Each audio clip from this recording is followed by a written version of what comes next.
ہم قتل کی مختلف شکلیں پڑھ رہے تھے اور قتل کے جرم کے بارے میں بھی ہم نے پڑھا. آج ہم نسل کشی کے بارے میں پڑھیں گے. ایک ہوتا ہے نسل کشی اور ایک ہوتا ہے نسل کشی. ان دونوں میں کیا فرق ہے؟ نسل کشی، کش کا مطلب ہوتا ہے کھینچنا، یعنی نسل کشی کا مطلب ہے نسل بڑھانا، اور نسل کشی کا مطلب ہے نسل کو ختم کرنا. جیسے جراثیم کش ہوتا ہے، بعض لوگ اس کو کش پڑھتے ہیں. تو نسل کشی کا مطلب ہے اپنی نسل کو، اپنی اولاد کو قتل کرنا، اپنی یا دوسروں کی. زمانہ قدیم سے اب تک ہر معاشرہ جن مشترکہ قسم کی اخلاقی گراوٹوں کا شکار رہا، ان کی فہرست میں قتل اولاد بھی شامل ہے. اسے رب کریم نے ایک ایسا نقصان قرار دیا ہے جو انسان خود اپنی جہالت اور حماقت کی وجہ سے اٹھاتا ہے. یعنی یہ سراسر نقصان ہے، اور اس نقصان کی وجہ انسان کی اپنی لا علمی اور حماقت. قرآن مجید سورۃ الانعام میں اللہ تعالیٰ فرماتے ہیں قد خسر الذین قتلوا اولادہم سفہا بغیر علم. یقیناً خسارے میں پڑ گئے وہ لوگ جنہوں نے اپنی اولاد کو حماقت اور نادانی کی بنا پر قتل کیا. تو اللہ سبحانہ و تعالیٰ کے نزدیک قتل اولاد کیا چیز ہے؟ جہالت.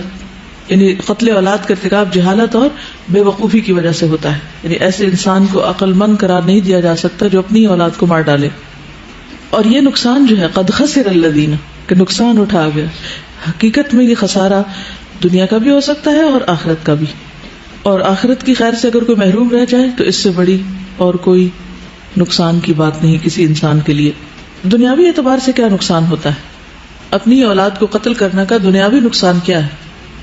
دنیا میں کیا نقصان ہوتا ہے؟ آخرت میں تو اللہ کی پکڑ ایک الگ چیز ہے. دنیا میں کیا نقصان ہوتا ہے سوچئے ذرا. آپ سب مستقبل کی مائیں ہیں نا، تو آپ کو پتہ ہونا چاہیے کہ اپنے ہی بچوں کو ختم نہیں کرنا، ان کو ابارٹ نہیں کرانا. آپ بتائیے. یعنی بچے ہمارا مستقبل ہیں، اور ہم اپنے پیچھے اپنے آثار چھوڑ کے جو جاتے ہیں ان میں سے ایک ہماری اولاد بھی ہوتی ہے. اور اگر اپنی اولاد کو اپنے ہاتھ سے مار رہے ہیں تو اس کا مطلب یہ ہے کہ اپنے آثار کو اپنے ہاتھوں سے ختم کر رہے ہیں. جی.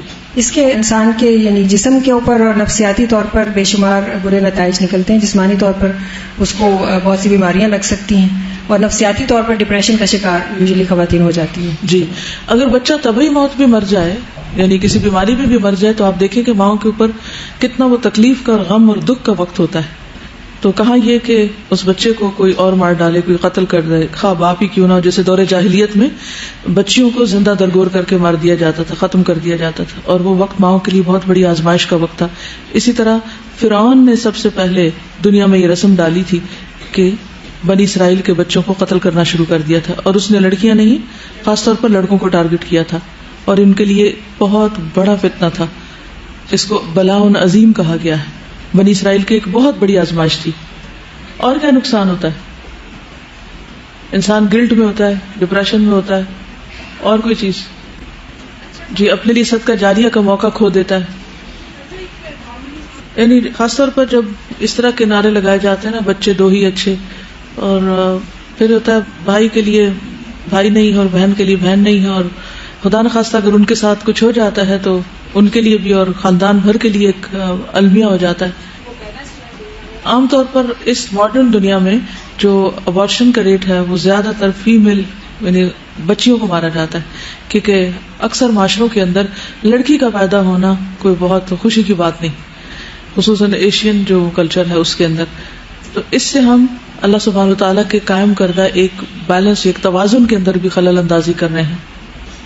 اور یہ بھی آپ دیکھیں کہ جہاں پر کوئی بچہ ایک ہوتا ہے یا ایک بہن ہے ایک بھائی ہے تو دونوں ہی بڑے لاڈلے ہیں، اور ان کے اندر ایگو کے مسئلے بہت پیدا ہو جاتے ہیں بعض اوقات، اور بہت اسپائل بھی ہو جاتے ہیں نہ چاہنے کے باوجود. جب ضرورت سے زیادہ محبت اور اٹینشن ملتی ہے تو وہ ان کو بگاڑنے کا سبب بھی بن جاتی ہے. پھر یہ کہ شیئرنگ کی عادت نہیں ہوتی، پھر ان کے اندر بہادری بھی نہیں ہوتی، کیونکہ آپس میں کوئی لڑنا سیکھا ہی نہیں، اپنا دفاع کرنا ہی نہیں سیکھا. جب بہت سے بچے گھر میں ہوتے ہیں نا چھوٹے چھوٹے، تو وہ بڑا چھوٹے کو مار رہا ہے، چھوٹا پلٹ کے جواب دے رہا ہے. تو کافی اعتبار سے، نفسیاتی اعتبار سے بھی اور فزیکلی بھی بچے بہت اسٹرانگ ہوتے ہیں. جی ہاں، ہر بچے کا رزق اللہ نے لکھا ہے، ان کے آنے سے اللہ سبحانہ وتعالیٰ ایک جو رزق میں برکت دیتا ہے وہ اپنی جگہ. جی ہاں، جب ہم اپنے ہی بچوں کو ختم کرتے جائیں گے تو نبی صلی اللہ علیہ وسلم قیامت کے دن جو فخر کریں گے امت پر کہ امت کی زیادتی پر، کثرت پر، اس میں بھی کمی آئے گی. زیادہ تر تو یہاں بات ہو رہی ہے اپنی ہی نسل کو، کیونکہ جس طرح یہاں آیا نا قد خسر الذین قتلوا اولادہم، نقصان اٹھایا ان لوگوں نے جنہوں نے اپنی اولاد کو مار ڈالا. جی اللہ سبحانہ وتعالیٰ کے وسائل ختم نہیں ہوئے, ہم نے ان وسائل کو استعمال ہی نہیں کیا. وہ ایک الگ بات ہے کہ یہاں 1 2 سے 12 پہ ہم کیوں پہنچ گئے. درمیان کا بھی راستہ ہے, اور دوسرا یہ ہے کہ بہت سے اور فیکٹرز بھی ہیں. یہاں جو میرا گفتگو کا موضوع ہے وہ یہ کہ جو اس وقت کی پڑھی لکھی خواتین کے اندر یہ ٹرینڈ اتنا زور پکڑتا جا رہا ہے کہ بس ایک ہی بچہ ہو, یا یہ کہ زیادہ سے زیادہ 2 ہو, اس سے آگے اگر کسی کا تیسرا یا چوتھا ہو جائے تو سب کیا کہتے ہیں, ترس کھانے لگتے ہیں, اور سب اس کو ایک بری نظروں سے دیکھنے لگتے ہیں کہ شاید کوئی برا کام ہو رہا ہے یا یہ جاہل عورت ہے, یا اس کو کچھ پتہ نہیں, بس ایک بچے پیدا کرنے سیکھے. اب ایک اور جی ہاں, اللہ سبحانہ وتعالیٰ نے اپنے بچوں کی محبت ہر ایک کے اندر رکھی, اور جب انسان اپنے بچے کو مار ڈالتا ہے تو پھر اس سے کسی خیر کی توقع نہیں. وہ ایسا سنگ دل ہو سکتا ہے کہ وہ کسی کو بھی مار ڈالے. استاذہ کے حالیہ سفر میں ایک خاتون بتا رہی تھی کہ ہمارے علاقے میں ایک سلوگن ہے, ایک بچہ ابھی نہیں اور دوسرا کبھی نہیں. ایک تو ابھی پیدا ہی نہیں کرنا, سوچ سمجھ کے کرنا, دوسرا تو کبھی بھی نہیں. جزاک اللہ خیر. ایک ہی بچہ لیکن ابھی نہیں, یعنی شادی کے کئی سال بعد پیدا کریں گے, اور اس کے بعد کبھی نہیں. تو اب وہ تو پہلے سے ہی نیت اور ارادہ کے اور نہیں, لیکن ہوتا یہ ہے کہ اگر اللہ سبحانہ و تعالیٰ کی لکھی ہوئی تقدیر کی وجہ سے جس نے آنا اس نے آنا کسی بھی طریقے سے, تو اگر وہ کنسیو کر لیا کسی نے, تو اس کے بعد آپ دیکھیں کہ بہت ساری عورتیں صرف اس بات پہ پریشان ہوتی رہتی ہیں کہ ان کو پریگنینسی کیوں ہو گئی. یعنی وہ سارے عرصے کو انجوائے کرنے کی بجائے, اللہ تعالیٰ کا شکر ادا کرنے کی بجائے, وہ کس غم میں گزارتی کہ یہ نہیں ہونا چاہیے تھا, انوانٹیڈ. اس کو انوانٹیڈ چائلڈ عام طور پر قرار دیا جاتا ہے. یہ الگ بات ہے کہ بعض اوقات جب وہ پیدا ہو جاتا ہے تو اپنی جگہ خود ہی بنا لیتا ہے, اور ایک محبت دلوں میں آ جاتی ہے اللہ تعالیٰ کی طرف سے دی. ورنہ بعض اوقات ماؤں کوئی ایسی گفتگو کرتے ہوئے سنا گیا کہ اس کا تو ہمیں پلان ہی نہیں کیا تھا, اور اس کو تو ہم چاہتے نہیں تھے, اور ہم تو بالکل راضی نہیں تھے کہ یہ بچہ پیدا ہو. اور بعض اوقات بچے وہ باتیں سن لیتے ہیں. آپ اپنے اوپر رکھ کے دیکھیے, اگر آپ کے ماں باپ یہ بات کہیں کہ ہم یہ چاہتے ہی نہیں تھے کہ یہ لڑکی پیدا ہو, اور یہ پیدا ہو گئی, بس اب مجبوری ہے اس کو پالنا, تو یہ جو ایک ریجیکشن کی فیلنگ ہے یہ کس قدر تکلیف دہ ہے. جن گھروں میں زیادہ بچے ہوتے ہیں نا, وہ بچے بھی ایسی باتیں سن سن کے وہ گلٹی فیل کرتے ہیں دوسرے اپنے فرینڈس کے سامنے.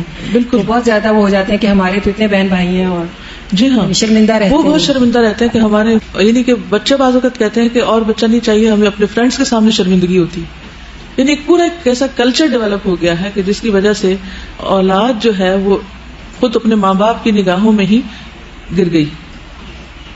اب یہ ہے کہ فرعون نے یہ کام جو شروع کیا, اس نے تو ظلم ڈھایا, لیکن یہ یاد رکھیے کہ جو بچہ مار ڈالا جاتا ہے وہ جنتی ہوتا ہے. ٹھیک ہے. سنن نبی داؤد کی روایت ہے, حسنہ بنت معاویہ سلیمیہ بیان کرتی ہے کہ ہم سے ہمارے چچا اسلم بن سلیم رضی اللہ عنہ نے بیان کیا, انہوں نے کہا میں نے نبی صلی اللہ علیہ وسلم سے عرض کیا کہ جنت میں کون ہوگا. آپ نے فرمایا نبی جنت میں ہوں گے, شہید جنت میں جائے گا, چھوٹا بچہ جنت میں جائے گا, اور زندہ دفن کیا گیا بچہ جنت میں جائے گا. بعض کو دنیا میں جو مختلف قسم کے فتنے فساد ہو رہے ہیں اس کے نتیجے میں بھی بعض کو چھوٹے چھوٹے بچوں کو مار ڈالا جاتا ہے, تو ایسے سارے بچوں کے لیے کیا خوشخبری ہے کہ وہ جنت میں جانے والے, the children of جنہ. پھر اوور آل ہمارے دین میں نسل کشی کی ممانعت کی گئی ہے. سورۃ بنی اسرائیل 31 میں اللہ تعالیٰ فرماتے ہیں وَلَا تَقْتُلُوا أَوْلَادَكُمْ خَشْيَةَ إِمْلَاقٍ, اپنی اولاد کو مفلسی کے اندیشے سے قتل نہ کرو. مفلسی کیا ہوتی؟ پاورٹی, غربت. عبادہ بن صامت سے روایت ہے کہ رسول اللہ صلی اللہ علیہ وسلم نے ہم سے بھی اسی طرح 6 چیزوں پر بیعت لی تھی جیسے عورتوں سے لی تھی, کہ تم نے اللہ کے ساتھ کسی کو شریک نہیں ٹھہرانا, چوری نہیں کرنا, بدکاری نہیں کرنا, اور اپنی اولاد کو قتل نہیں کرنا. یعنی اس بات پر باقاعدہ عہد لیا گیا تھا. ایک اور روایت میں آتا ہے, صحیح بخاری کی روایت ہے, رسول اللہ صلی اللہ علیہ وسلم نے فرمایا, اور اس وقت آپ کے پاس صحابہ کی ایک جماعت تھی, کہ آؤ مجھ سے اس بات کا عہد کرو کہ اللہ کے ساتھ کسی کو شریک نہ ٹھہراؤ گے, چوری نہ کرو گے, زنا نہ کرو گے, اور اپنی اولاد کو قتل نہ کرو گے. رسول اللہ صلی اللہ علیہ وسلم نے باقاعدہ اس پر عہد لیا, پرومس لیا, عورتوں سے الگ لیا, مردوں سے لیا.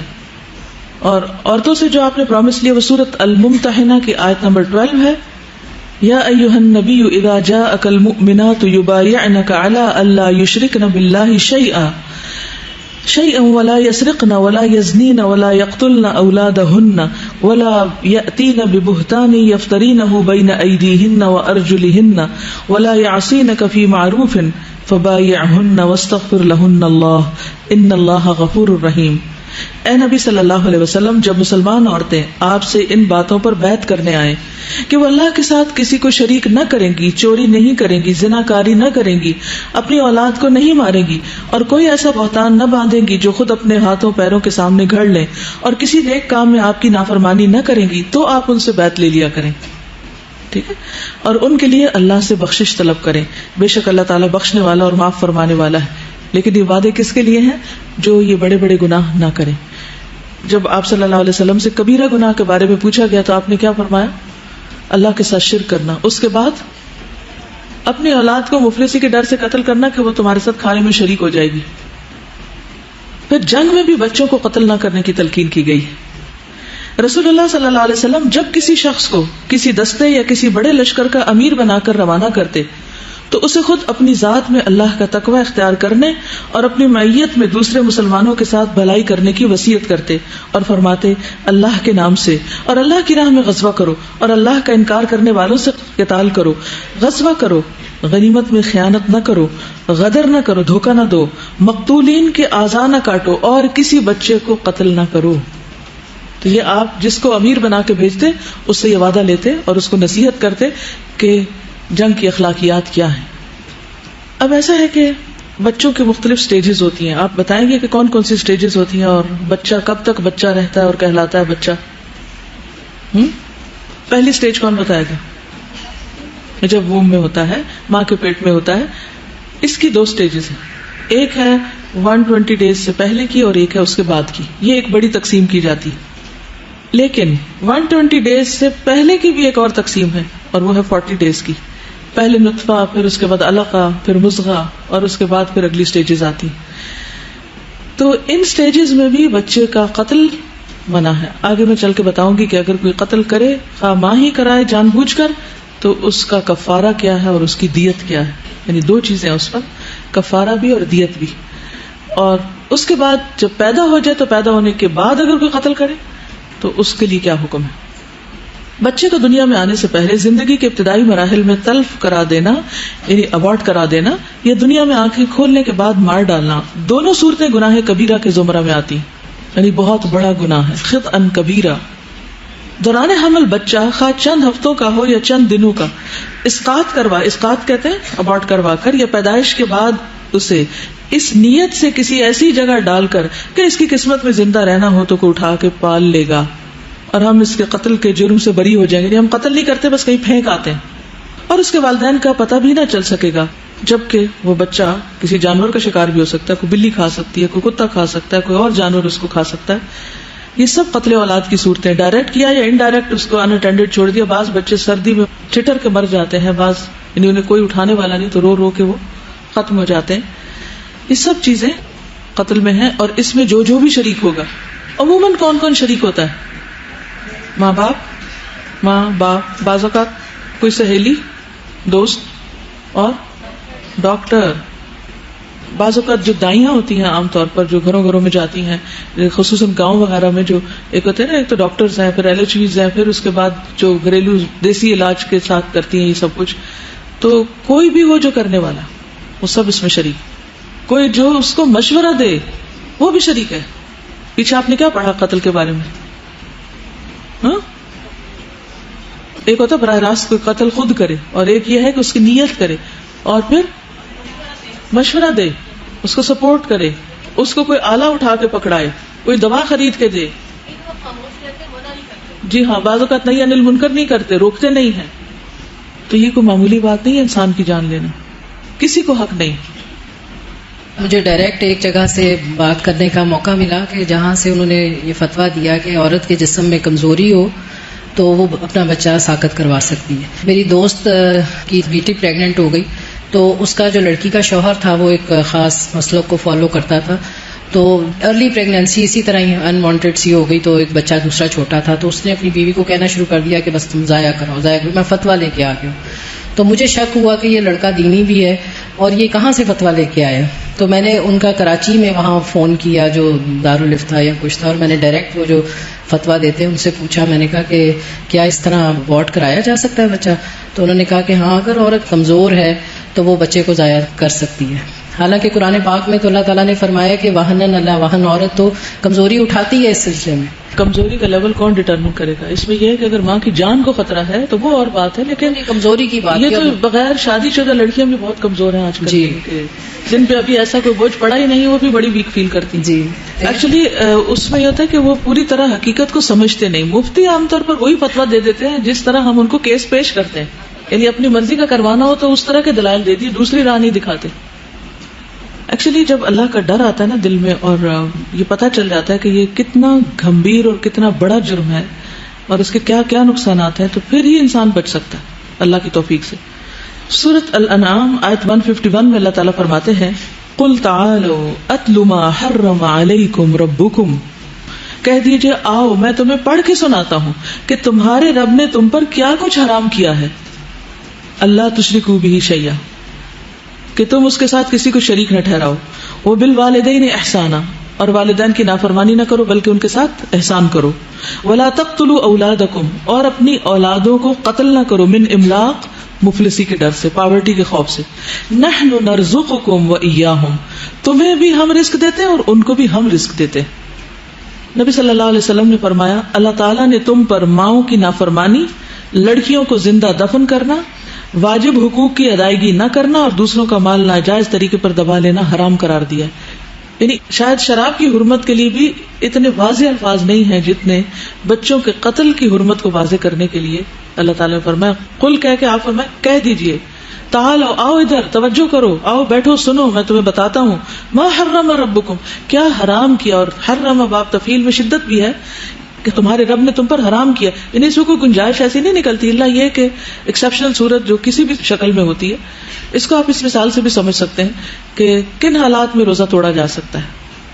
آپ نے اگر روزہ رکھا ہوا ہے تو کب آپ روزہ توڑیں گے؟ آپ کو چھینک ویک آ جائے، کوئی سر درد ہو جائے، تھکاوٹ لاحق ہو جائے، تھوڑی پیاس لگ جائے تو کیا کریں گے؟ روزہ توڑ دیں گے؟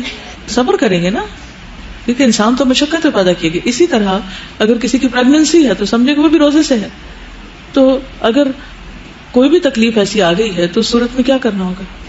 صبر کرنا ہوگا. اور پھر یہ کہ بعض اوقات ایک ہی ڈاکٹر کی رائے نہیں بلکہ خدا کا خوف رکھنے والی ڈاکٹر کی رائے لے کر اور سیکنڈ اوپینین بھی لے کر پھر اس کے بعد کوئی قدم بڑھانا ہوگا. چھوٹی چھوٹی باتوں پر اس چیز کو آسان کر دینا بہت سی خرابیوں کے دروازے بھی کھولتا ہے. عبداللہ بن مسعود بیان کرتے ہیں میں نے نبی صلی اللہ علیہ وسلم سے دریافت کیا اللہ تعالیٰ کے نزدیک سب سے بڑا جرم کون سا ہے؟ آپ نے فرمایا سب سے بڑا گناہ یہ کہ تم اللہ کے ساتھ کسی دوسرے کو شریک بناؤ حالانکہ اسی نے تم کو پیدا کیا. میں نے کہا یہ یقیناً بہت بڑا جرم ہے. اس کے بعد کون سا جرم بہت بڑا ہے؟ آپ نے فرمایا وہ یہ ہے کہ تم اپنی اولاد کو اس ڈر سے قتل کرو کہ وہ تمہارے ساتھ کھانے میں شریک ہوگی. پھر اسی طرح سورۃ الانعام میں اسے مشرکانہ طرز عمل بتایا